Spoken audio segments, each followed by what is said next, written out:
What's going on, guys? It's Jimmy here. Okay, we got some major news directly from President Biden, actually from Republican Senator Lindsey Graham here as well. Several different things here on the war in Ukraine, also pertaining to what the U.S. has done here today. This is some really, really big stuff here. Okay, first, the U.S. has supplied cluster munition rounds. These are considered illegal in like 100 different countries here. The U.S. is going to be providing these to Ukraine here. Very controversial. Now, some people say that Russia is using these against Ukraine. Um, Again, very controversial here. You can let me know your thoughts on this here in the comments.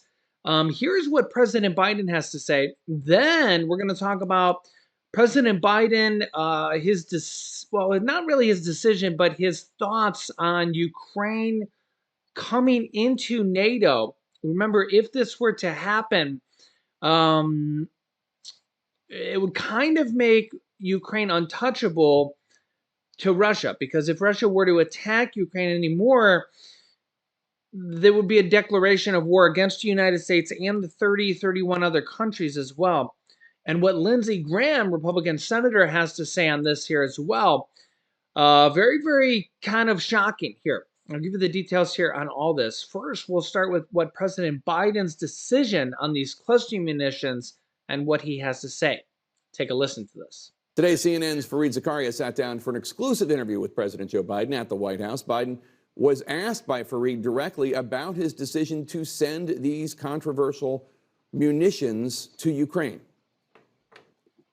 You have news today. The news is that the administration is going to provide cluster munitions to the Ukrainians.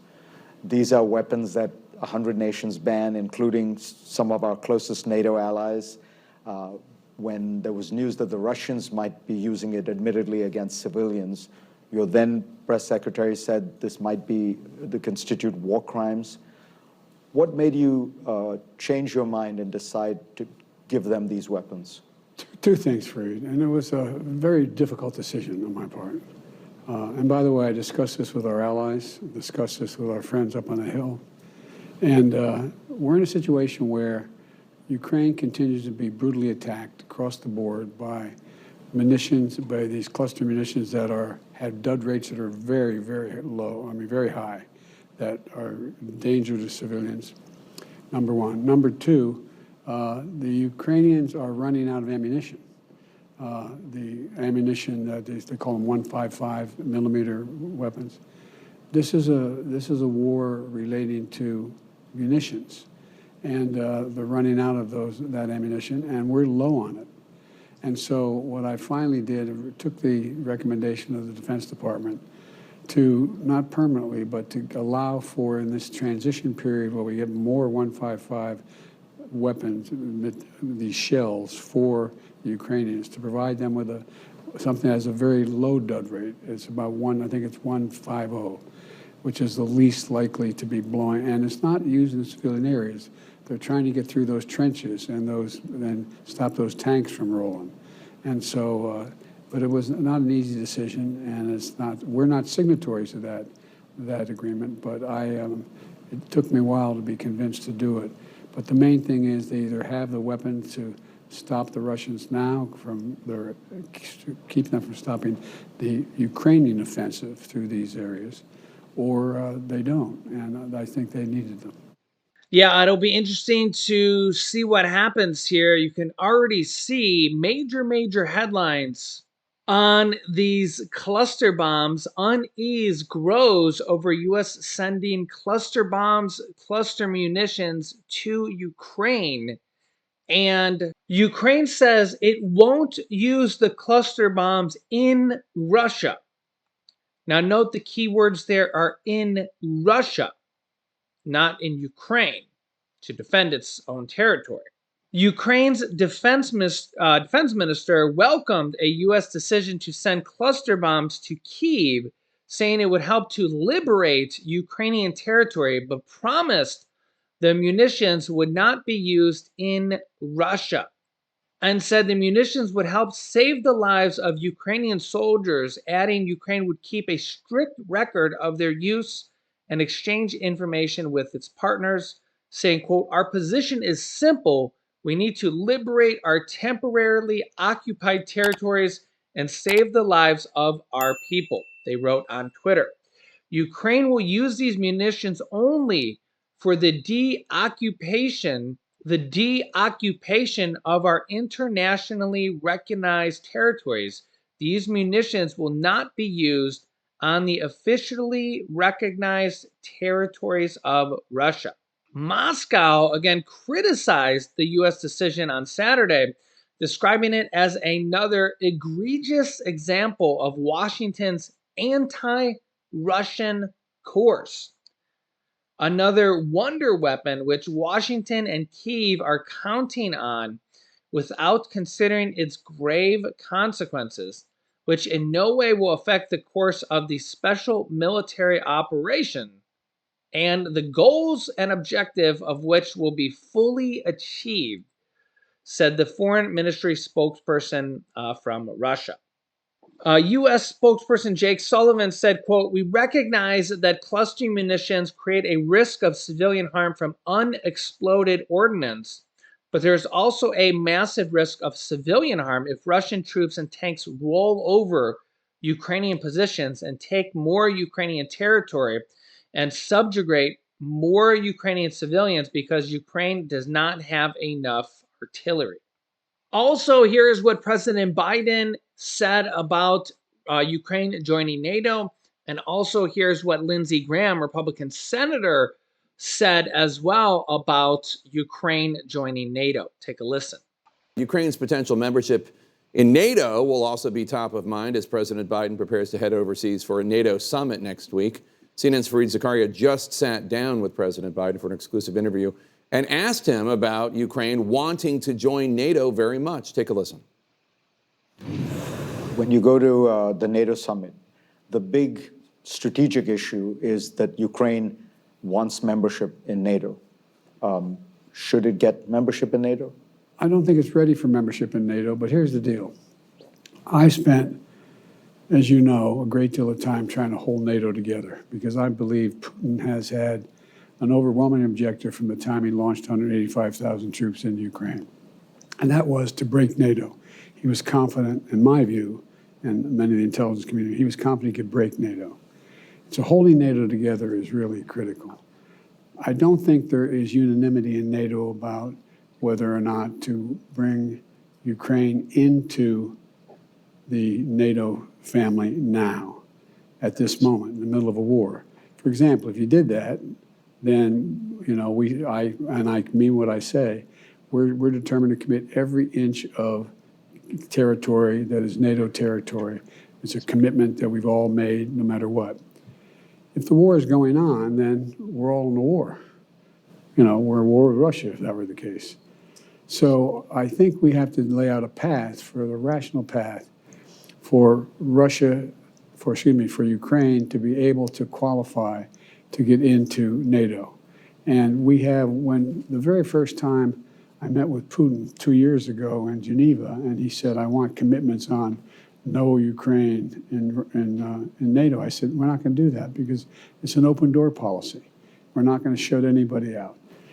NATO is a process that takes some time to meet all the qualifications, and from democratization to a whole range of other issues. So in the meantime, though, I've spoken with Zelensky at length about this.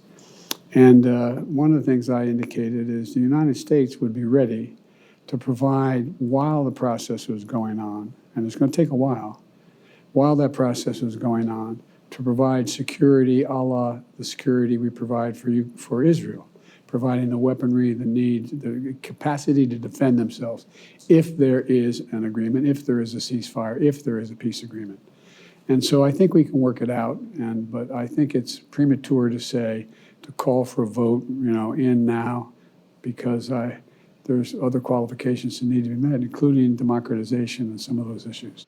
Joining us now to discuss, a member of the House Foreign Affairs Committee, New York Republican Congressman Mike Lawler. Congressman, good to see you. Thanks for joining us today. Republican Senator Lindsey Thanks for Graham. having me. Lindsey Graham implied he wants Ukraine's NATO membership to happen right away. Lindsey Graham says he's trying to get both sides of the aisle, Democrats and Republicans in the Senate, to sign on to a resolution to urge NATO to accept Ukraine. Would you sign on to such a thing if it came before you in the House?